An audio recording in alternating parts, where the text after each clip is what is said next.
My name is Sharon Thomas, and my project will show the walls that stop and the bridges that lead to having either a successful interpersonal communications or not. We communicate on a daily basis, both verbally and non-verbally, through conversation. And as we communicate, identities are in play, which are generally formed from past and present interactions. Identities are ever changing and are oftentimes misunderstood and affected by scripts that are avowed or assigned to individuals. As Stewart noted, communication is a collaborative process, continuous and complex. End of quote. Now, my overarching goal in life is to master communication through conversation by talking and listening that promotes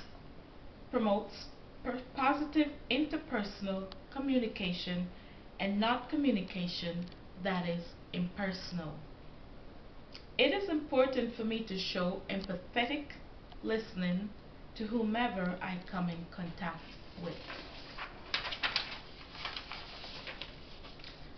My overarching goal is directly affected by my background and behavioral blends.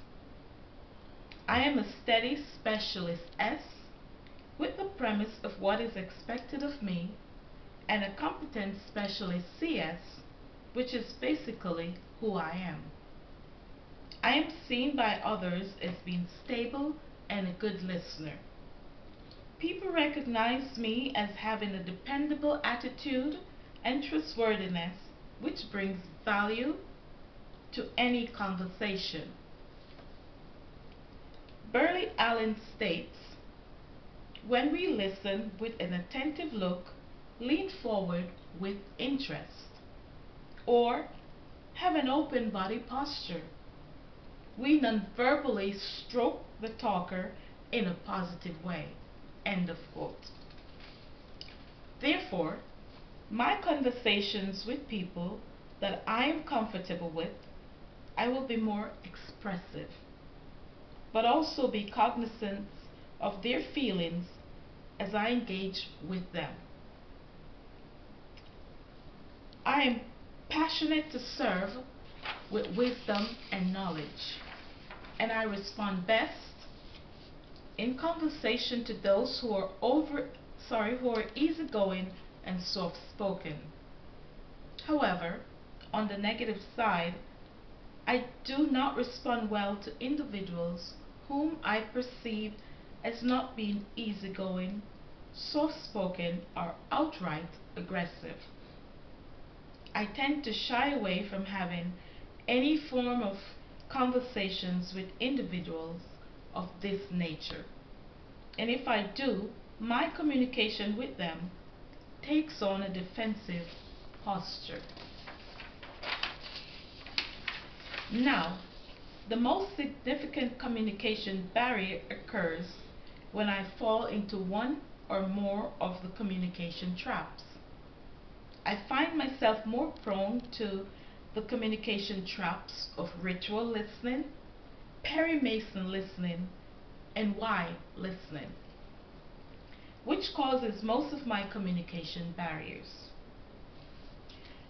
With the ritual listening, I will hear what the other person is saying, but what is more important to me is what I really desire to say to the individual. Peterson states, while others talk, ritual listeners prepare. Unquote. Through the Perry Mason listening, I ask questions of the individual not so much to help them, but to satisfy and justify my position is right. Peterson exclaims, Perry Masons, they have become talkers, not listeners. Unquote. In the why listening, I tend to overreach with asking individuals the why questions, which automatically puts them on the defensive. My whys are oftentimes subtle, which eventually leads to discontent. Simonescu states, empathy has an important role in opening or blocking communication. It is blocked by the manifestations of domination, the tendency to manipulate, to undermine or deny communication by one party. End of quote. In respect to resources, the most helpful ones I found were really from the course material readings. In addition, I found sources such as Assessment of Intergenerational Communication and Relationships and Optimal Listening in the Communication Relationships of American. These resources help me to see the depth, the attitudes, approach, and thinking that creates communication barriers and describes ways and means to overcome them. The results from my behavioral blend and personality type suggest that I seek to be more friendly by expanding my circle of influence. It also suggests that I take more risk and be more open to offer my voice in conversations. In so doing, I hope to gain more confidence in believing in myself and capabilities. And in order to reach my overarching goal, I must refrain from committing the communication traps and accept individuals for who they are by just listening to them with an empathetic heart. Sana and Isotallus write, in order to participate effectively in a communication relationship, a person must understand what is required of a listener in a certain communication. End of quote.